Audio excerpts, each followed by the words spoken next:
A very good morning, students. In the previous turn, we have completed our poem. Okay. Now we are going to start our second chapter, that is Pip meets a convict. Okay. Pip पिप एक boy का नाम है, एक लड़के का नाम है, और पिप किससे मिलता है? कन्विक्ट। कन्विक्ट क्या होता है? जो मुजरिम होते हैं, मुजरिम होता है ना, जो जेल, जिसको सज़ा हो जाती है कोर्ट के द्वारा। फर्स्ट ऑफ ऑल इस चैप्टर और इसके राइटर के बारे में हम बात करते हैं। तो अगर हम ऑथर की बात करते हैं तो इस चैप्टर के ऑथर है Charles Dicken. Okay, Charles Dicken is known as the greatest writer of the Victoria era. He wrote a huge number of novels and stories that were very popular in his lifetime and that remain popular to this day. He was known for creating wonderful characters. Dickens wanted the world he lived in to change for the better. He campaigned for children's right, education, and reforming society to make it more equal. Okay, and this poem is a part of his famous novel. Okay, that is Great Expectations. Okay, so this chapter is adapted from the novel Great Expectation written by Charles Dickens. So students, we are going to start our chapter. My father's fam, ये जो chapter है ना, ये Charles Dickens खुद के बारे में बता रहे हैं। सॉरी, ये जो बच्चा है पिप, ये खुद के बारे में बता रहा है। My father's family name is Pirrip and my first name is Philip, but मेरे पिताजी का जो फैमिली नेम है वो है पेरिप, और मेरा फर्स्ट नाम है Philip. But as a child I couldn't say either, लेकिन जब मैं बच्चा था तो बच्चों के लिए तो बोलना दोनों बहुत मुश्किल है ना, दोनों नहीं बोल पाता था। सो आई कॉल्ड माई सेल्फ पिप, इस वजह से मैं अपने आप को पिप कहता था। And then so did every one else, इसी वजह से बाकी सभी मुझे पिप कहने लगे। I say that my name is Pip because that's written in on my father's tombstone and it is said by my and it is what my sister told me. मैंने ये इसलिए कहा कि मेरा नाम पिरिप है क्योंकि ये मेरे फादर्स के टॉम्बस्टोन पे भी लिखा हुआ था और मेरी सिस्टर ने भी मुझे यही बताया था। My sister is married to the blacksmith. Blacksmith मतलब क्या? लोहार, जो लोहे की चीज़ें बनाता है। मेरी सिस्टर की शादी किससे हुई है? एक लोहार से। स्टूडेंट्स, यहाँ आया टॉम्बस्टोन। टॉम्बस्टोन मतलब क्या होता है? नहीं जानते हैं? कोई बात नहीं। ये जैसे क्रिश्चियंस लोग जब मर जाते हैं तो उन्हें दफना देते हैं।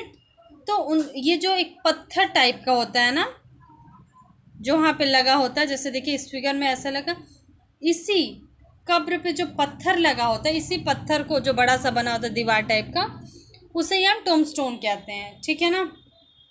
तो उस पर कुछ लिखा रहता है, किसका है, क्या है, कैसे है। तो उस पर ये पेरिप लिखा हुआ था और मेरी सिस्टर ने भी मुझसे बताया था कि मेरा नाम पेरिप है। We lived in a marshy area down the river a few miles from the sea. हम कहाँ रहते थे? Marshy area. मार्शी एरिया मतलब क्या? कीचड़ उचड़ जहाँ ज़्यादा रहे, और मतलब छोटे छोटे पौधे उसमें उगे रहते हैं, सड़ते गलते रहते हैं, इस तरह का जो एरिया रहता है वो मार्शी एरिया रहता है। Down by the river a few miles from the sea, जो कि नदी के नीचे, निचले हिस्से के साइड है। नदी से नीचे उतरो तो है कुछ, समुद्र से कुछ ही दूरी पर, कुछ माइल्स पे। One day I stood in the church yard. एक दिन मैं चर्च यार्ड में खड़ा था। चर्च यार्ड मतलब चर्च के पीछे हिस्से में, जहाँ ये सब टॉम्बस्टोन और लोगों को जहाँ दफनाया जाता है, वो हिस्सा जो होता है।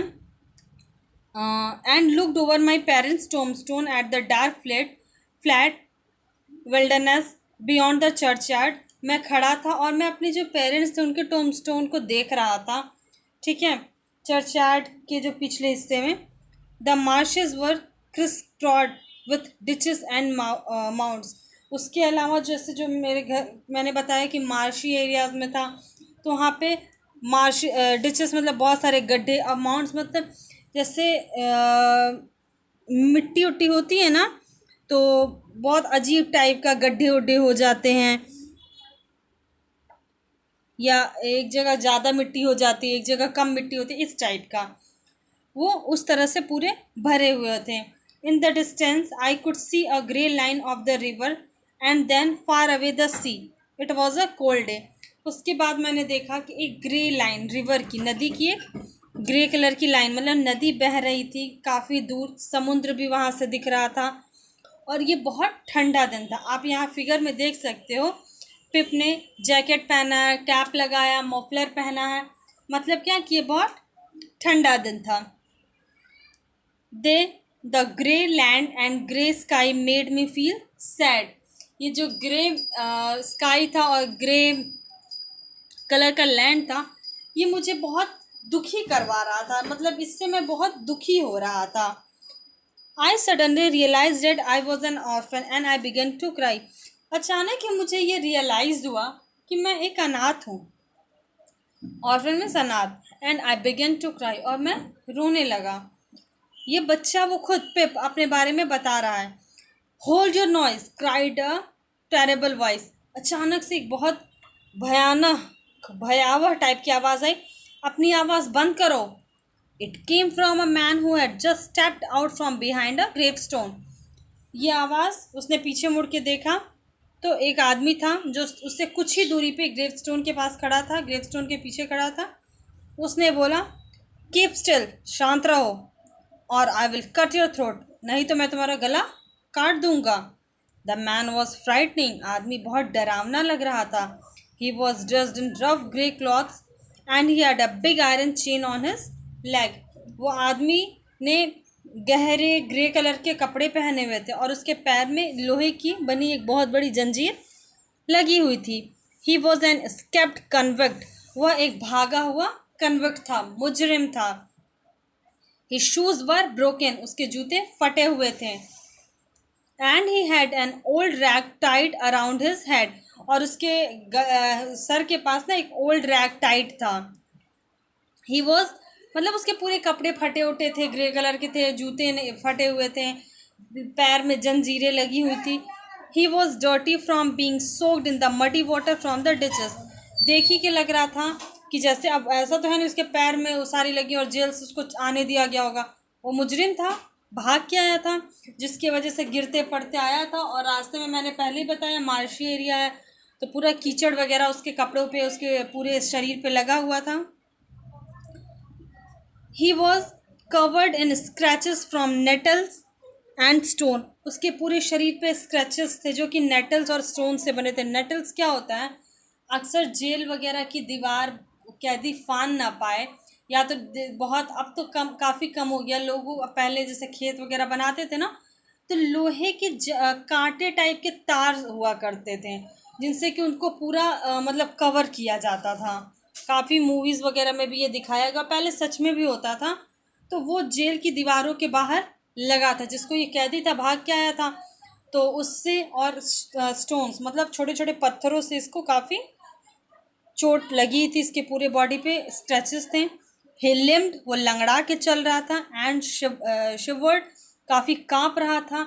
अब चाहे चोट वोट लगी थी इस वजह से काँपना आप कह लो, या तो ठंड थी, मैंने पहले कहा कोल्ड डे। एंड ग्लेयर्ड, और ग्लेयर्ड एंड ग्रोल्ड, मतलब डरावनी नज़र से मुझे देख रहा था, मुझे मतलब बच्चे को, और चिल्ला रहा था। His teeth chattered in his head and he seized by me the चीन।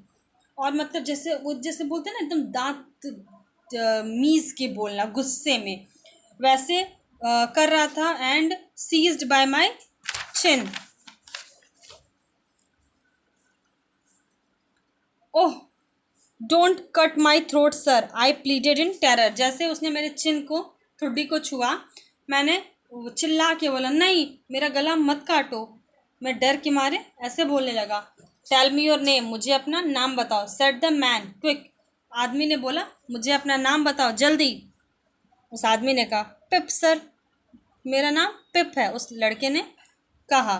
Once more said the man, एक बार और बोलो। स्टारिंग एट मी लाउडर, और मुझे घूरते हुए और चिल्ला के बोला, पिप पिप सर, जैसे डर डर की आवाज़ निकलती है ना, वैसे डरते डरते उसने बोला, पिप पिप नाम है मेरा sir. Show me where you live, said the man, point out the place. उस आदमी ने बोला कि मुझे दिखाओ तुम कहाँ रहते हो, उस प्लेस के तरफ पॉइंट आउट करो। I pointed to where my village lay a mile from the church. फिर मैंने मतलब पिप ने उंगली से इशारा करते हुए बताया, देखो वो जो वहाँ गांव है ना, मैं वहाँ रहता हूँ, जो कि चर्च से लगभग 1 मील दूर है। The man looked at me closely. आदमी ने मुझे बहुत ही नज़दीक से देखा। Then he turned me upside down. फिर उसने क्या किया, मुझे उल्टा कर दिया, जैसे सर नीचे पैर ऊपर टाइप का। एंड एम्प्टीड माई पॉकेट्स, जिससे कि मतलब मेरा पॉकेट वगैरह जो था वो सारा खाली हो गया। There was nothing in them but a piece of bread. लेकिन मेरे जेब में कुछ नहीं था। क्या था, बस एक ब्रेड का टुकड़ा। The upside down view of the church righted itself when he placed me on a high tombstone. उसके बाद उसने मुझे सीधा किया और जो टॉमस्टोन था उसके ऊपर बैठा दिया। I sat trembling while he ate the bread ravenously. मैं ऊपर बैठा ठिठुर रहा था, डर भी लग रहा था, ठंड भी लग रही थी, लेकिन वो जो आदमी था वो ब्रेड को जल्दी जल्दी रेवनसली मतलब बहुत जल्दी जल्दी खा रहा था। Now look here said the man, where are your parents. अच्छा चलो, अब खाने के बाद उसने बोला, जल्दी बताओ कि तुम्हारे पिता माता पिता कहाँ हैं।